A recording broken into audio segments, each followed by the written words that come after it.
Okay, welcome back everyone. This is our day 4 of a session and we are super excited to have you guys here. So a couple of instructions, repeat instructions for the session is your mic is muted. We've had a lot of participants and attendees. We've had more than 800 people. So you can only type in your questions. All the sessions are recorded. I know you guys have been waiting for the recording. We're just editing the videos, so it's taking a little time for us. And hopefully by today, we should get all the sessions, recorded sessions and the presentations to your email. Please contact us if you don't get it. It will be sent to the email that you used to register. And please send your questions. Adam is going to be doing the Biopython session today, and he will be answering the questions live. So please send it as he's doing the session.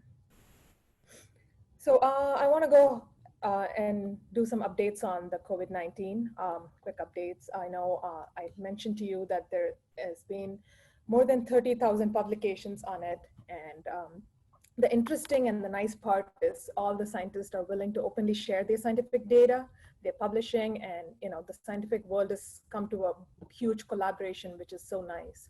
And there's over 140 vaccines and drugs that's been evaluated and clinical trials happening around the world right now. So I had mentioned about the treatment options yesterday. I just want to go over, I just read a couple of papers right now. I just want to give you guys some updates and how bioinformatics plays an important role in the coronavirus. So I had mentioned yesterday about, two types of treatment options. So one is going to be the repurpose of the existing drugs. So that's our main focus right now, because as I mentioned yesterday, the novel therapies, it's going to take about 12 to 18 months for the vaccines and the drugs to come out. So our goal is to kill the virus or treat the overreaction that the immune system is having towards the virus. So the focus of these three drugs are the antimalarials, the antiviral, and the immunomodulatory agents are the three focus right now. So I had discussed this paper yesterday. I've sent the link and you should be getting this as well.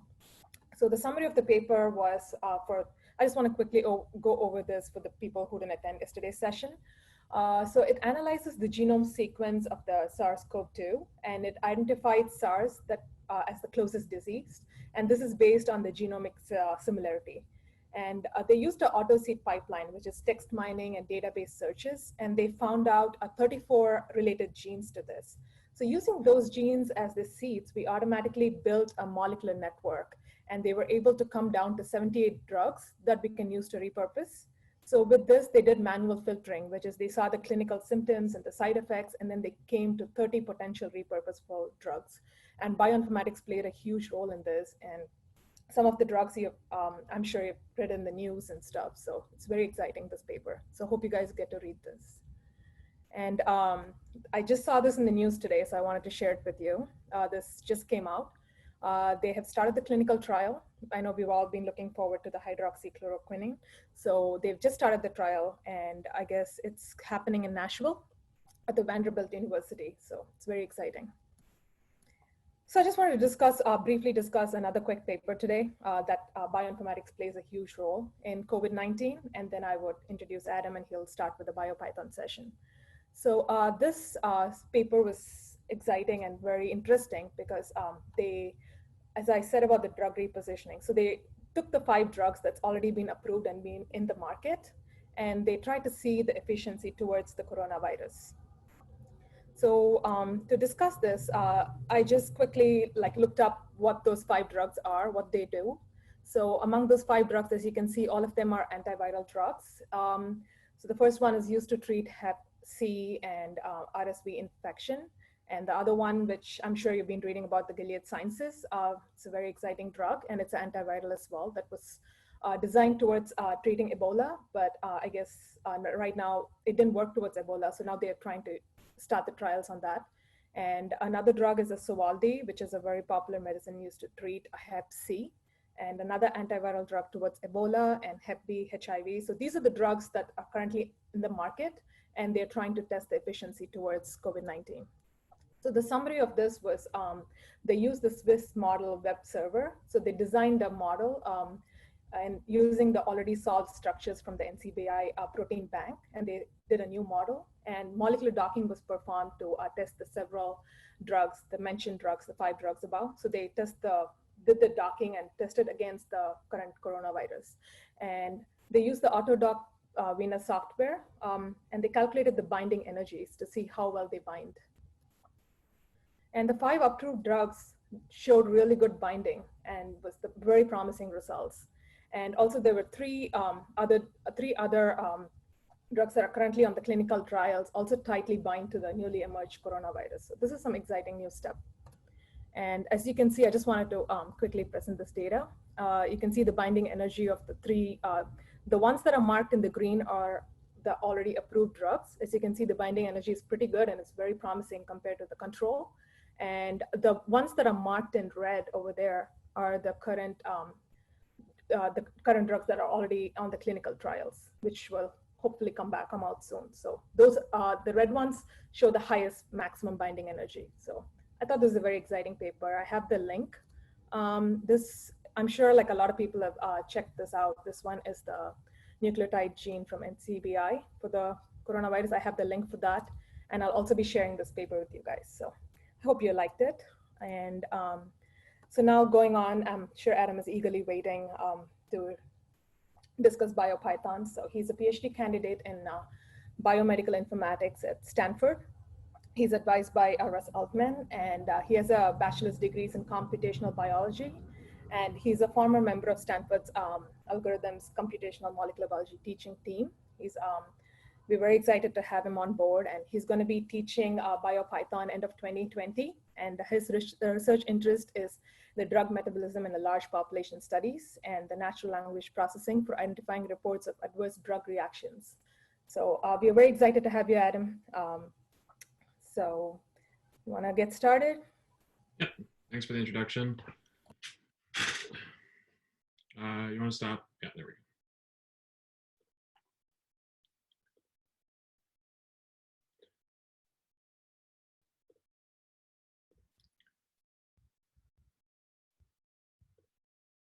All right. Hi, everybody. So today I'm going to be talking about using Python to expedite biological discovery.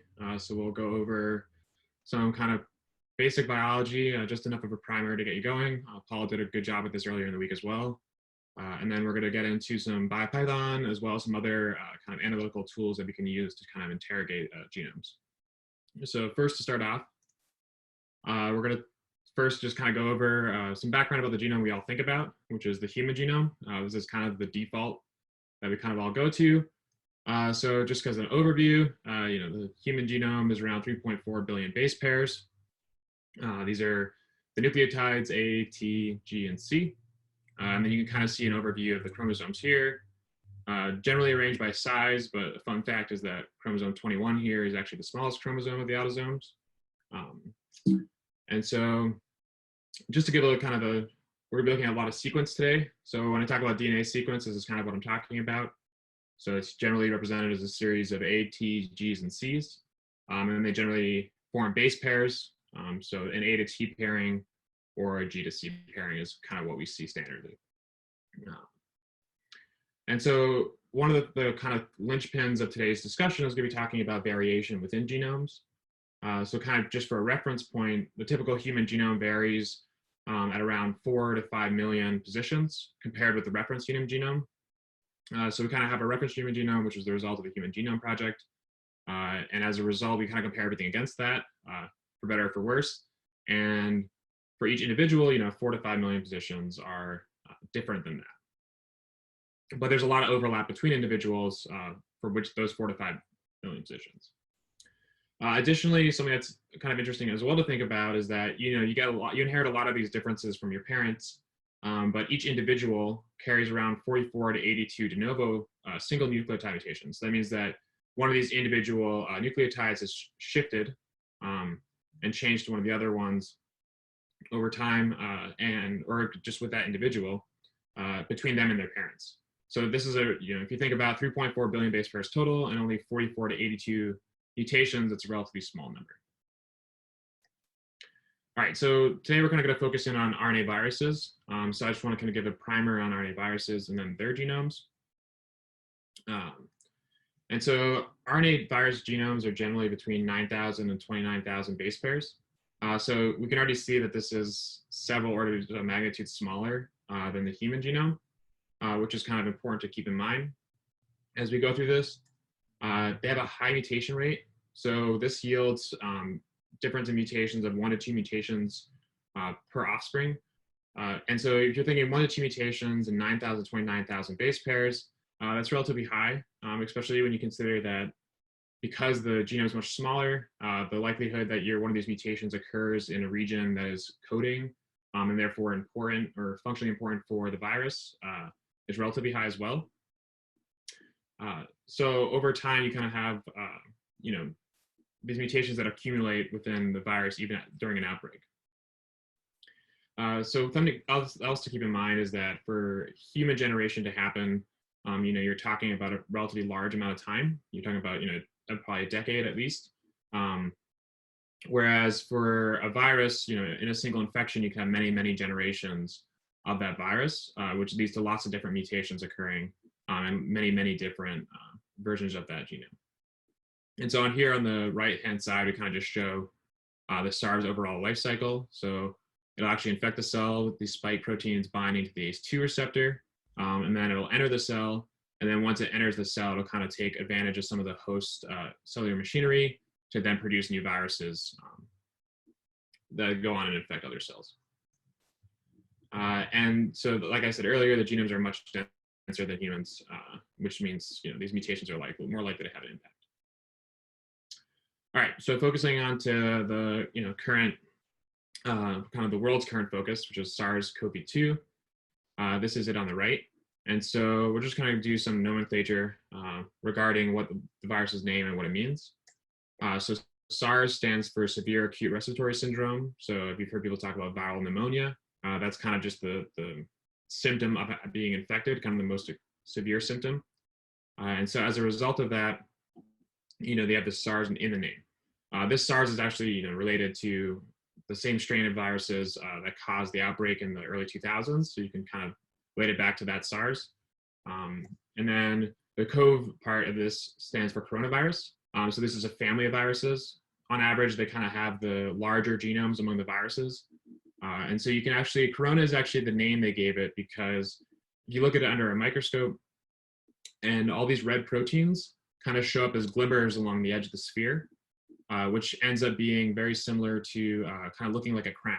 So corona, the crown of the shape the spike proteins make as you look at it under a microscope. So it's a relatively novel virus, this strain in particular. So what do we know? So as the introduction kind of pointed out, what we know about this is kind of changing very rapidly. There's been an amazing worldwide effort scientifically to try to decipher this and make more sense of what's going on.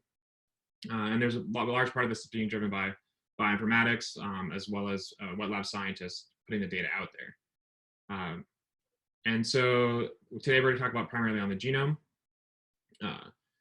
Just as an aside, some interesting experts I've found to follow this on Twitter have been C.T. Bergstrom, who's an epidemiologist, and then Trevor Bedford, who's a virologist he looks at evolution of virus over time. So these are in the slides and you can follow them up later. But so back to what we know about the virus. So generally, new thing, because sequencing has become so much cheaper, kind of the first thing we end up doing is sequencing it. So this is really impressive. So as of January 11, 2020, Chinese researchers had already revealed a draft genome of the virus. So this is actually the same sequence that was just pointed out. And so now we have this sequence that we can use and try to investigate further and see what insights we can uncover from that. All right, so can we as a scientist find this sequence? So you have your individual researcher here and they want to kind of find the sequence, they can start deciphering it, making sense of the genome. So generally to find these, you would go to GenBank. It's a resource from the National Center for Biotechnology Information. It's a really large repository of genetic sequences. And then within that, there's a database called the nucleotide database, which contains the nucleotide sequences that have been submitted.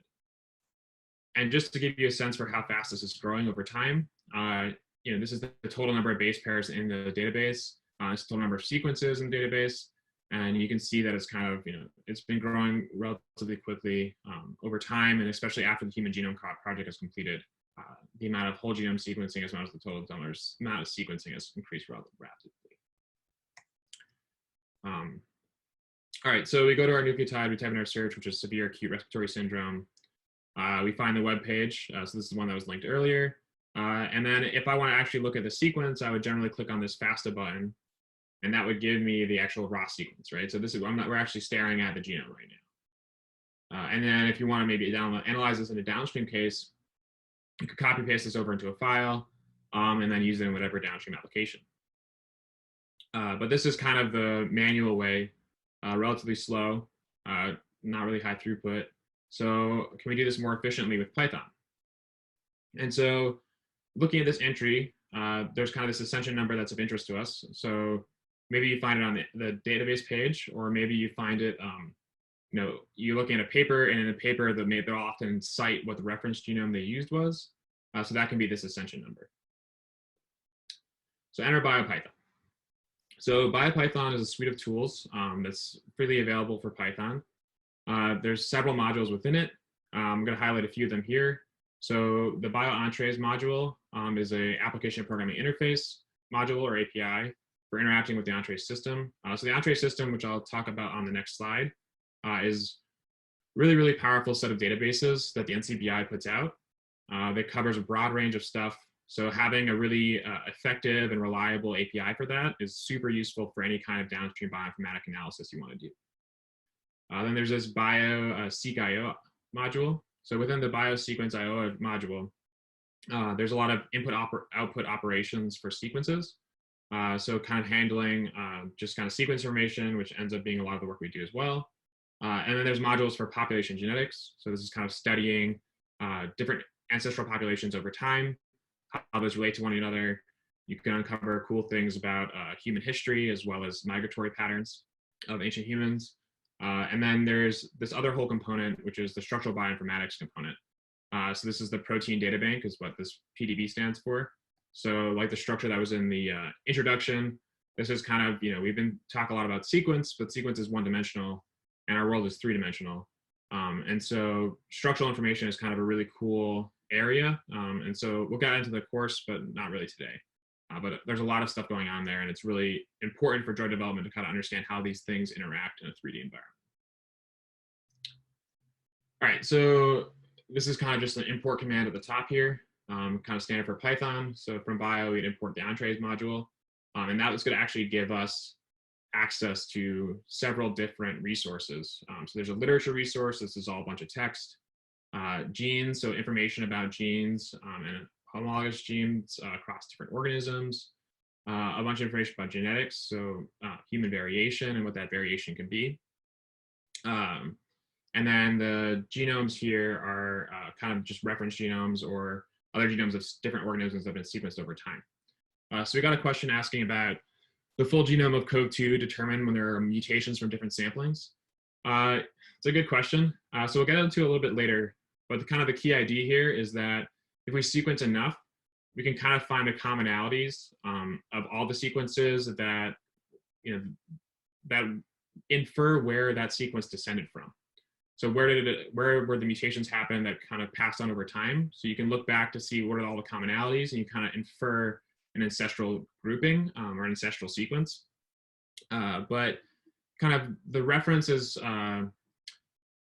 it's kind of a thing we use to ground ourselves, but not necessarily a true reference in terms of it being the first or the the oldest version.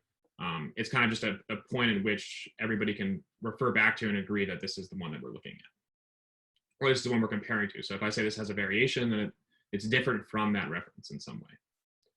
All right, so we have our Entrez module, and then so we're going to also do from Bio import Seq.io. So this is a Biopython class for handling biological sequences.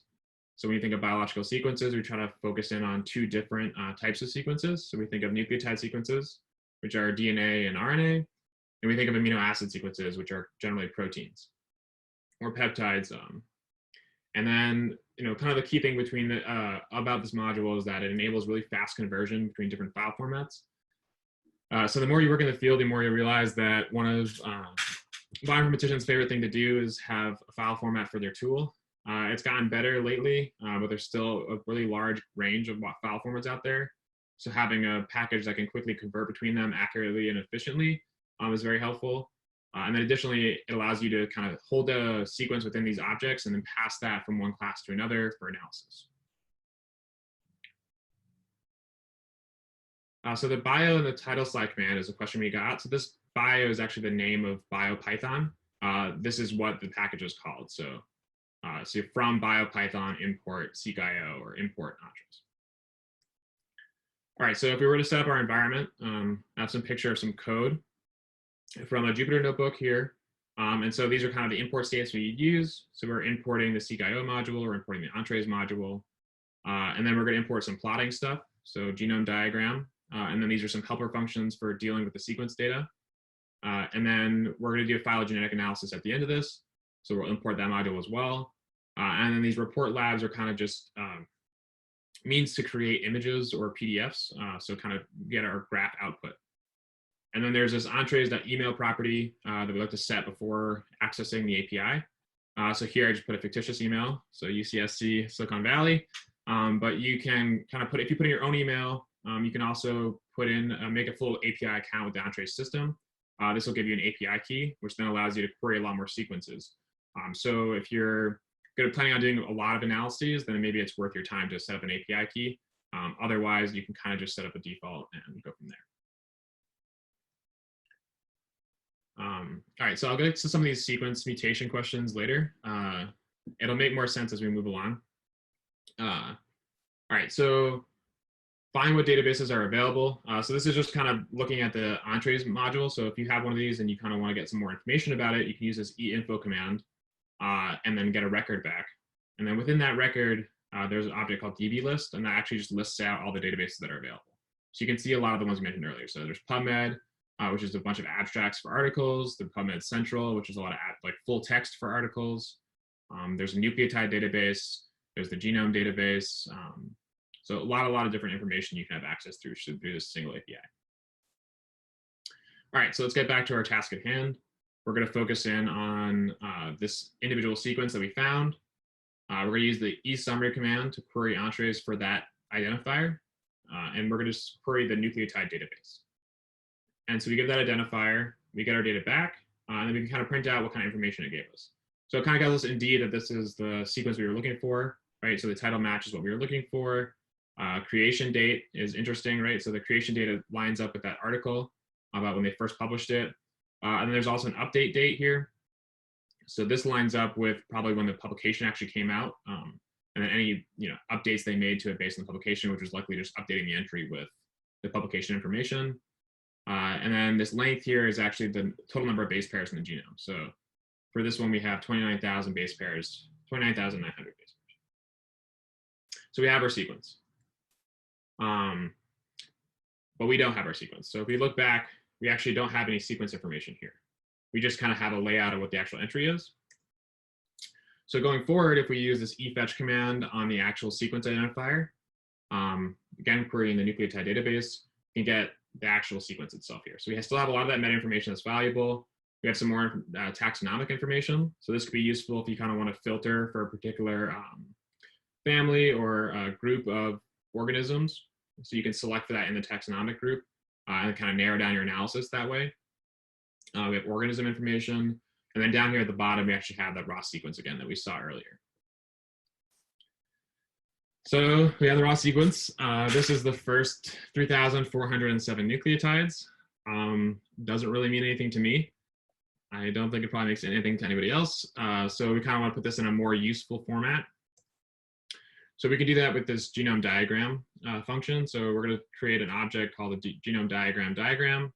And then here we're just feeding in the title that we want to give that diagram. So here I'm just going to use the record description. And then we're going to create a new track. So in bioinformatics, and you'll see this with the UCSC genome browser, if you use it, there's these things called tracks. And they're kind of just a way of organizing information around a linear sequence. So you can use that kind of like, this region of the sequence I want to annotate one way and kind of set that up for the whole sequence. And positions are like important for this, so that's how tracks work. So we're going to go ahead and create a new track called genes. And then we're going to go back to that original sequence that we pulled down. And within that sequence, there's features, kind of annotating certain parts of it. And so for each of those features, we're going to go through and we're going to select for the ones that are genes. And then using a little bit of extra knowledge about how we name genes, we're going to choose a different color for the open reading frames versus genes that have a different name. So ORF generally is a prefix indicating that it's an open reading frame. Open reading frames tend to be the names of genes that we haven't really annotated the function of. So this is all moving really quickly. So there's actually a few of these genes that we have a lot more idea of what they're doing. But generally, these genes are of less interest than genes that have names, because genes that have names have more information, so they can inform kind of what you're looking at. And so then once we set these properties, we can go ahead and pass that to the add feature function, and that'll add that to the track, and that'll annotate the diagram. And then we can draw the diagram with just this one-liner, and then we can actually just write out that diagram as a PDF with this one-liner. So really, really easy, really quick. And so if you examine the sequence that we get out, this is what it looks like. And so here we have that open reading frame 1AB takes up a big chunk of the genome. And then there's a smaller S gene. So that's actually the spike gene. And so this is the one that codes for that spike protein that is kind of the namesake of the virus. And then there's these several other helper proteins that are kind of common among a lot of viruses, and then a lot more open reading frames. And so this more info link down here is a New York Times article going over kind of all of these different parts of the genome on kind of highlighting what we know about them. So this open reading frame 1 actually gets, once it's been transcribed and translated, gets cut up into a few pieces at the RNA level. And then those get put into different proteins, and each of those have their own functions that we're still kind of deciphering, but we've made a lot of progress on that as well. And another thing here is that just the fact that we already have 3D structures for all of these is very, very impressive. Like the field does not move this fast normally, and structures are generally a pretty hard thing to resolve. So it means there's a lot of scientists working really hard to kind of generate those out. But once you have structures, then you can kind of look at binding, fit, and a lot of other kind of high value information. All right, so what? So we got our sequence. We have our two researchers who went about it in different ways, but we needed that ascension number to be able to get the sequence. So it doesn't really seem like we're getting that much of a leg up by using Python. So, you're hanging out at work or whatever, and your boss comes along and says, I want you to expand this analysis. All right, so if you did this manually, you might be freaking out a little bit. But if you did it with Python, you're probably a little bit more relaxed and, all right, we can do this. This is not too hard. So let's go ahead and expand that analysis. So we're going to go from the single sequence to a phylogenetic analysis. So phylogenetics kind of focuses on the study of the evolutionary history and relationships among individuals or groups of organisms. So this is the Wikipedia definition. It does a good job of kind of laying it out. So if we look at a very simple high-level one, so prior to genetics, studying the phylogenetics of a kind of group of organisms would result in you kind of used a lot of different, you use traits primarily to draw the tree, but now that we have genetics, we generally use genetics. And so here you can see that humans and chimpanzees are much closer related. And then, bald eagles are out here somewhere, less related. So this kind of overall structure tells you that these two are kind of much closer in evolutionary history, whereas this one's a little further out. So if you're looking over a broad group of things, then, kind of gives you a sense for how related two things are. But what does this mean for viruses? So we have our virus life cycle over here. And the key thing here is that we're kind of operating on a very different time scale. That this virus hasn't really been in humans very long. It's only been a few months. And so we're not really looking at evolutionary history changes as much as just kind of more accumulated mutations. There might be some evolutionary changes, but we're focusing really in on just kind of these random mutations as a means to track. And so those kind of random mutations allow us to do kind of a study of where has the virus been, which is interesting in its own right. So if we want to track viral spread, we can think about this one blue bar as a kind of a genome with two individual point mutations. So it has these two red boxes represent those point mutations. And some time passes, more people get infected, and and some mutations happen. And that results in these two new genomes or new strains. And so you have 2 more point mutations on both of them, right? So those are the original 2 point mutations that came from this ancestral version. And so that kind of tells us that this is probably the ancestral version because it has these 2 new mutations, but it doesn't have any of these other ones. But now we have one with 2 reds and an orange mutation, and then one with 2 reds and a yellow mutation. And so that gives a little bit more information because some time has passed, and now we know that we're seeing this in the population and we're seeing this in the population. And so if more time passes, we might see this new one evolve. And so this new one has an orange mutation as well, and then also a green mutation. So because it has 2 reds and an orange mutation, we can kind of infer that it actually came from this ancestral sequence and probably did not come from this lineage. And so that kind of gives us a sense of if we knew where this one was located, then we have an idea of where this one came from. And then this green mutation will help us track further generations after that. All right, so let's go ahead and expand out and get some more sequences in. All right, so we got a question about can a sequence of mutations cycle back to a previous pattern, effectively creating a loop of mutated patterns over time? So yes, that's possible. It's pretty unlikely, just given the size of the overall genome. And then each time, okay, so it's not really possible. It's very, very, very low probability. So you would have all of these positions, you have accumulated mutations already, right? You can think of each of those as kind of forming a fingerprint. And then every time you change one position, you have all those other positions kind of tracking that change. And so over time, the ability to kind of change position and then change the position back, you would have to have everything else stay fixed as well, which is unlikely to happen. And then there's a question about sequencing error. So sequencing error ends up being more of a technical problem. So how much of the viral genome did you capture? At what rate are you sequencing? How much are you sequencing? And that gives you more of a sense for what you expect to have for sequencing error. Generally, these analyses, sequencing error isn't really considered. It's viewed as you having good, high quality sequencing. And then that's, sequencing error handles upstream of that. So we have the assumption that we have good, reliable sequence. All right, so let's get some more sequences. So if you were going to do this manually, you'd have to go in, search, and then for each of these search results kind of come out, copy, paste the sequence, and then go again and again and again. Kind of a big headache. So can we use Python to do this relatively quickly? So we can actually just define a search phrase. So we want to be relatively accurate. So we're going to use severe acute respiratory syndrome, coronavirus 2.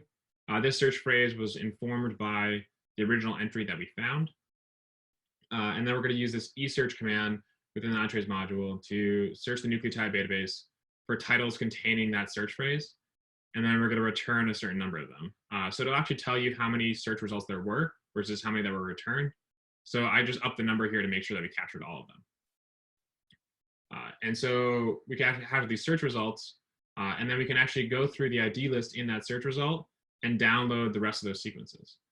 So you could do this in a for loop like I did here, or you can do it as just a comma-separated list of sequence identifiers and sending that out to the efetch command, and it'll automatically return all of them up to a degree. And then, so we use the efetch command to get the sequence, and then we're going to actually create a seq.io object out of that by reading that handle. And so like I talked about earlier with the file formats, here we have to specify that we want it to return the GenBank file format. And then here we have to tell the seq.io module to expect to read a GenBank file format. And so once all that's been done, we have our sequence and it's kind of just sitting here. And then we're going to use the length object, which will actually tell us what the length of the sequence in that object is. And we just want to filter for anything that's less than 15,000. So as long as there's 15,000 base pairs, we're going to say it's a good sample and we're going to keep it. You could probably be more stringent and increase this to 25,000 if you wanted to. For this, it doesn't really make a difference. But every once in a while, you'll have people that'll sequence just a part of the genome. And so you'll have, it'll be severe acute respiratory syndrome coronavirus 2, but it'll be one of the particular genes that they were looking at. And you don't really want to include that in your phylogenetic analysis because it's a vastly different sequence, so it'll kind of throw off everything else. And then once again, we can save this really quickly and easily and specify a FASTA format. And so this results in 374 COV2 genomes that were retrieved, in relatively quick time. I think it takes probably about a couple of minutes to query the API. If you did this as a single query with them comma separated, it'd be even faster. So we have 374 COV2 genomes from a publicly available data source. All right, so step 2 in this process. Okay, so we got a question. So according to the genome of the virus, it seems to be a virus emerged from a bat virus and a pangolin virus. What might be the intermediary animal that made the zoonotic transfer? Okay, so there's still debate here. We don't really know. So I think most of the evidence right now is pointing towards it being being bats having been the reservoir. The mutation of like the virus mutated the ability to jump into humans to do that zoonotic transfer at some point in recent history, and then kind of was just waiting for a host to appear, kind of transfer that back. And then it seems like it's actually capable of infecting a wide range of animals. So there's the story of them just having found a case of an infected tiger. And so it's pretty prolific in, infection-wise. So if you wanted to maybe do a study and try to figure out what species it came from, here we could actually stop looking for just human. So severe acute respiratory syndrome coronavirus 2 is the name we give to the one that infects humans. But you could actually just broaden that out to kind of coronavirus-like or SARS-like viruses. And that would actually give you a bunch of samples from animal reservoirs, which then you could include in your analysis, and you could kind of see that evolutionary history at a much higher degree. And then you would look for one that is, was it animal sequence and that is very close to the one we're seeing in humans, and that would kind of tell you what the most likely source of the virus was. All right. So the next step in this process is that now that we have all these sequences, can we do a multiple sequence alignment, which is kind of a way of making sense of the structure of all these things. So we got a question about, based on existing and observed mutations in the virus, is it possible to predict high probability mutations in the future? So high probability is you could predict a high probability of the chance that you would sample a virus that would have that mutation. To some degree, you would need a lot of sequences to do that, but you can essentially look for more or less conserved positions. So some positions of the genome might be functionally important. And so if you mutate those positions, then that results in kind of a change in the virus that's no longer functional, and that virus doesn't really survive. So the selection effect happens. And you would see positions that are insensitive, so they're not that functionally important, or the mutations that are happening aren't really changing the structure or the function. And so that results in kind of that mutation being tolerated and spreading. So those positions could be kind of more along the lines of things you would see with high probability, and then positions that are important wouldn't be. All right, so looking at multiple sequence alignment, you can adjust the length of each sequence to maximize the alignment across all the sequences. So I'll give you a little example here. And so we have these two sequences, and this is just an example, but we can see that, if these are, we're saying these are from the same species, and then this one has a G and this one has an A, because this one does not have the G. This one has a C and this one doesn't have that C, right? And so, but overall, we can tell just by looking at it that these are very similar sequences. And so we want to find a way to kind of represent that similarity by adjusting things a little bit. So we're going to focus on those two positions that differ, and then we're going to introduce kind of a gap or a padding between them. All right, so now that we've lined these up, you can see that, this ATT region lines up, this AAAGG region lines up, and then the remainder of this lines up, right? So there's really only two spots that different. And so there's algorithmic ways of basically going across a large number of sequences, even large sequences, and doing this in kind of an optimal way to give you, without having to look at it or inspect them, which sequences are more similar than others and where they differ. This is kind of gets back to the question that was asked about conserved regions and unconserved regions. So if we're looking across different species and along a long time history, we'll see poorly conserved regions that are mutate a lot and therefore not as important. We would infer they're not as important, and then we'd have very conserved regions with almost no mutations, and that's not really likely to happen over a long time scale, so we'd expect those to be more important for function. But within the time scale that we're operating on with the viruses, it's kind of more useful to just try to track the virus spread over time rather than really thinking about these functional questions. All right, so now we have our multiple sequence alignment. We can actually just use an online server to kind of submit that. So we use this map server, which will run the a multiple sequence alignment algorithm to generate that multiple sequence alignment over our 300 or so genomes. And that'll be the input for our phylogeny. So we're using a web server, but there's a command line tool. So if you really want to control your whole pipeline, you would download the command line tool and then integrate that into your system. All right, and so this is what the alignment format looks like. So you'll have these are the padding or gap characters, and then you'll have the rest of the sequence. And so this is just the intro, the first part of the genome. And you can see that there's a lot of similarity here, right? And that's kind of what we'd expect over time. So we've got a question about modifying the parameters of the phylo analysis. So a lot of these are, they do have some subsets parameters, kind of introducing gap penalties or kind of other aspects of the algorithm. A lot of those have been tuned previously based on historical information we have about what substitutions are most likely or mutations are most likely. There's small differences in those. And so, something where this was changed to something that's relatively similar to it, we might tolerate more, whereas other things where there's a large chunk of the genome that's been changed, we probably wouldn't tolerate that as much. All right. So then we can actually construct the tree with the same server. So we can use a mass server to do the phylogeny, and we'll just use a neighbor joining method, and then we can upload the sequence. And so that gives us a XML or Newick format file, and that actually contains the information for the tree. So here we're just going to do from bio, we're going to import that phyllo. We already did that earlier, but it's just a reminder. And then we're going to set that tree equal to parsing that file out. And then this will actually be the phylo tree object that we can use. And then this tree.latterize command just kind of tells it, can you arrange it so that it's more interesting to look at, where things that are kind of have more structure to them or are more spread out can be put on different ends. So then we can kind of focus on one end where a lot of the action is happening, where there's a lot of distance between the relatives. And then we can actually draw that out relatively quickly. And that, it comes out and we kind of just save it with this one command. We're going to save it as an ASCII here. There's a couple different plotting functions available. You'll see in a minute that it's a relatively large tree. So there's a lot going on. So this is the tree. I don't blame you if you can't see much, and this is only part of it. So doing 300 sequences, especially when it's a situation where it's a relatively novel event, there hasn't been a lot of evolutionary time for these sequences to kind of separate from each other. So you get these phylogenies that look relatively flat.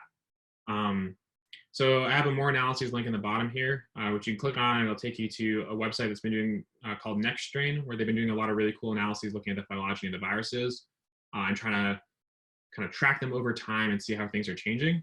And one of the key things to theirs is they don't only use mutation information, they also actually use time information. So if they know when the infection occurred, they can use that to inform the analysis of knowing that later mutation, later genome would only result from a previous genome, right? So that kind of limits your search space a little bit and kind of helps out. And so if we zoom in on a section here, we can start to kind of look for interesting parts or clues. And so this is actually kind of an interesting cluster that pops out. So this is standing for, these are all human. We need that going in. And then there's, we're specifying for the US for the locale, and these are all samples from Washington State. And so this cluster, it indicates different things at different times, but right now this is showing that there's a large number of clusters that are very, very similar to this strain. And then this branch tells you that it's kind of different from the things around it. So this is indicative of a lot of community spread in Washington State.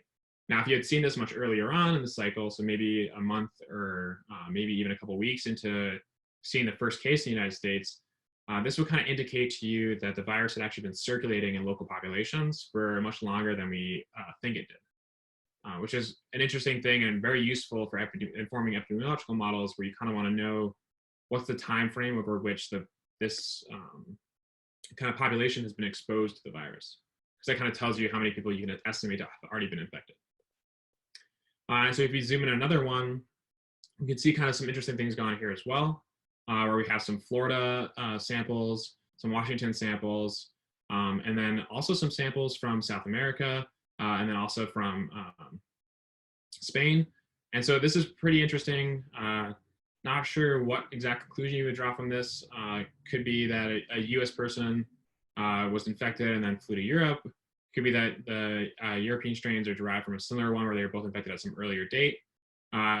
So this is a preliminary analysis, so you can't infer too much, but it's kind of interesting to look at these things and try to track them over time.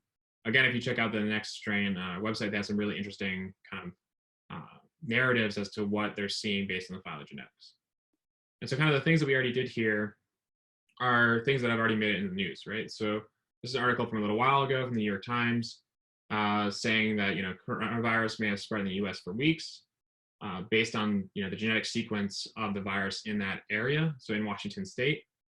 And then here's another one. This is much more recent. So I think this came out today or yesterday, looking at the coronavirus cases in New York and showing that actually a lot of them came from Europe.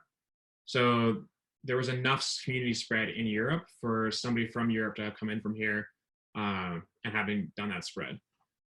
So we had a question asking about samples for the Bay Area. I don't actually know. I haven't seen any analysis really looking at the Bay Area. A lot of this is actually biased by where the sequences have been contributed from. So these are all publicly available sequences from a group of researchers.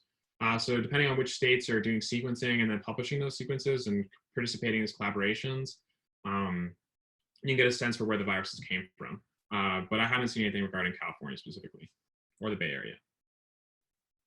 And then the link to the articles are here as well. All right, so that kind of gives you an overview of kind of this quick analysis that you can do.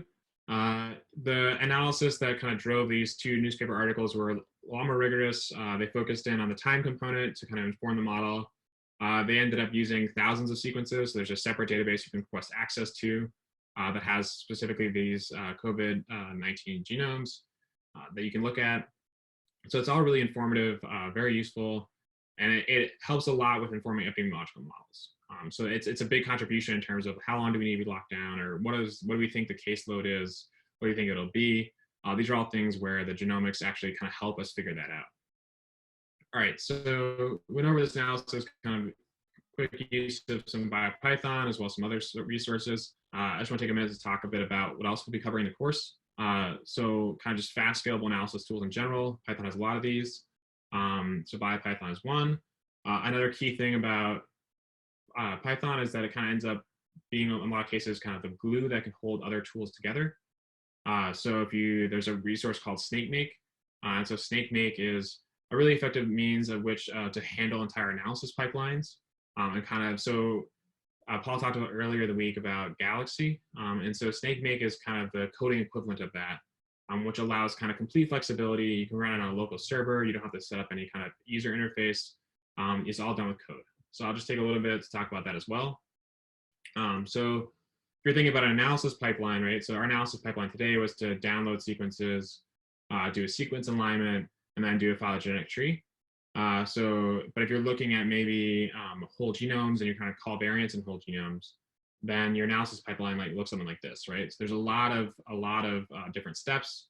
You can take the sequence reads, work all the way through this pipeline to kind of generate your calls for the overall sequence, and then you kind of get this output at the end.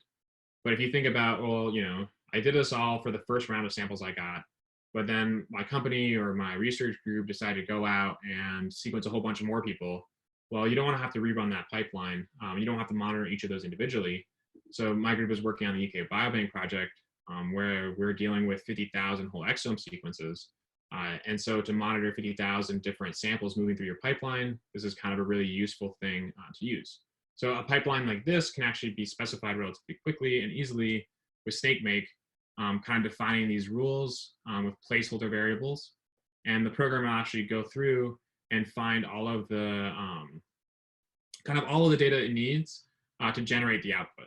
Right, so you can feed it in a sample manifest, and then it'll know that it needs to generate, for each sample it needs to generate a FASTQ file, it needs to generate a BAM file, it needs to index all those BAM files. So this kind of gives you a good overview for the whole pipeline, and the computer will figure out all the jobs that need to be run, submit them to the cluster for you.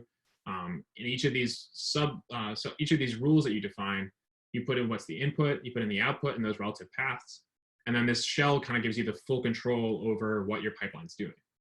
And a cool thing too about this is that one, it makes your research reproducible. You can containerize this and you can keep all of this, your entire analysis pipeline kind of bottled up and ready to go. So anybody else who wants to process your samples in the same way can do that. And then additionally, if you're trying to do an analysis and you kind of want to rely on some previous published expert pipelines, then those are all kind of been published and are out there. And so like things like GATK's kind of best standard practices for variant calling from genome data, there's a pipeline that exists for that. And so you can kind of take that pipeline, go through each command, figure out what you need, and then kind of implement that relatively quickly into your workflow. All right, and so other thing we want to get to is just kind of these best practices too. So how to do Anaconda, Conda environment management, overall pipeline documentation, and then there's a whole other suite of Python packages that exist for kind of retrieving information about drugs, diseases, and genes.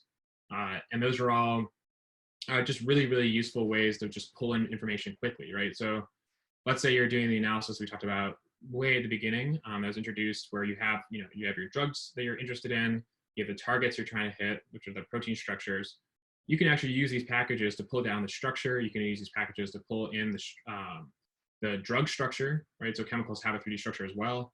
You can pull all that in and you can just use that really quickly into your analysis without having to wrangle a bunch of files, make it much more streamlined and fast. And then there's also kind of just other bioinformatic algorithms that have been implemented in different various packages that are useful. So here we use servers, but there's tons of existing tools for those that you can use within the Python itself. And then we can also look at some, if you're going to do machine learning in a Python setting for genomics or genetics, how would that look? Just some simple tests with that as well. So with that, I'll kind of end for now, and then I'll take questions, whatever's left. Thank you. Thanks, Adam. So I think you've got a couple of questions. Do you want to see? Yeah, sure. Yeah. All right, so do the first two, and then so there's a question about computational intensive parts. So the multiple sequence alignment is probably the most computationally intensive. You're comparing a lot of different sequences, a lot of different positions. There's a lot of different possible outcomes. So there's some heuristics that have been developed in the algorithm side to kind of speed that along, but it still takes quite a bit of server power. And so using the server that I referenced is a pretty good way to do that. There's a question about what the branch length of the trees indicates. So branch length generally indicates, it indicates different things based on what kind of analysis you're doing. So for the one I showed today, it kind of indicates how many mutations are different between the two. And so how many changes have happened over time. For kind of the website that I pointed to you of NextStrain, they have kind of time and mutations as a component of that. So the time and mutations kind of gives you different kinds of branch lengths over time.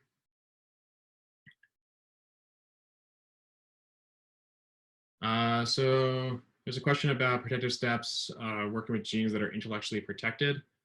I'm not totally sure about that. I'm not aware of too many genes that are intellectually protected. There was a big kind of legal court case at the Supreme Court a while back. Myriad had a test for breast cancer genomics. They were trying to patent like BRCA1 mutations and kind of what that test meant. And the court kind of struck that down, saying you can't really patent living things. So I'm not really sure what, but yeah, that's not really my area. Okay, and then there's a question about how we got the output from the multiple sequence alignment on the web server into Biopython. So that multiple sequence alignment actually never left the server. So that same server can be used to generate the phylogenetic tree. And so then you can use that. You can just transfer it immediately on the server. If you wanted to import it into Biopython, you could actually do that using the align.io or the align.io module, which I didn't talk about today, but that'll allow you to load alignments in. And alignments are generally either in like FASTA format or there's like a cluster format from a kind of older program for doing those kinds of alignments. I think that's all of them. Okay, are there any more questions or